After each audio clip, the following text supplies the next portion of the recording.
Artie asks, hey there John, good to see you. What do you think about interfiling medicals before receiving the RFE? Do you recommend it? I don't. I talked about this earlier. I don't like sending an important document like that unless you're willing to, get another one. So let's say you mailed it in, USCIS lost it because it was not associated with your file, and then you're forced to get another one. Then that's the thing.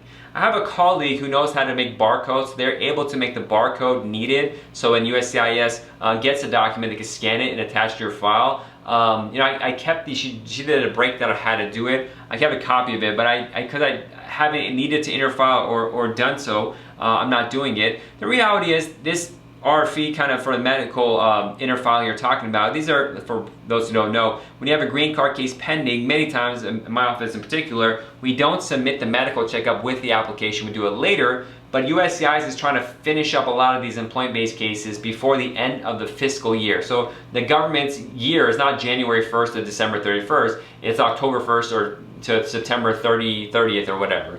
And so September 30th, a lot of people who are in line for a green card may not get it in this year because the government hasn't got their stuff done, and part of the stuff they need done is the medical checkup. So you want to get the medical in to kind of get things up and running. But what I'm seeing is USCIS is issuing RFEs for all my employment-based cases. I even got a whole family's RFE today saying please mail in the medical. So the best thing to do is do the medical, have it ready, and submit it.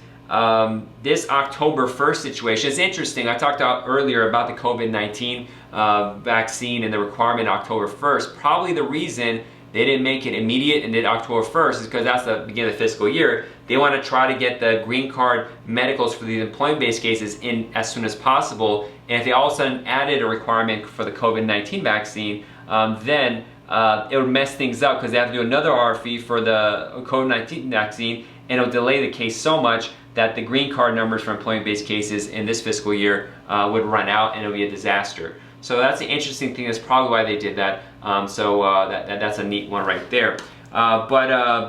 Going back to your question, I don't typically interfile, but it's up to you. If you want to be safe, just have a backup because do another medical if needed, do it quickly. You might have to pay for it, but just be safe. That's the thing to do. I hope you enjoyed this educational video. Also, you'll find our social media site has a lot more videos, images, and information about the U.S. immigration process. Please check those out on the various social media websites.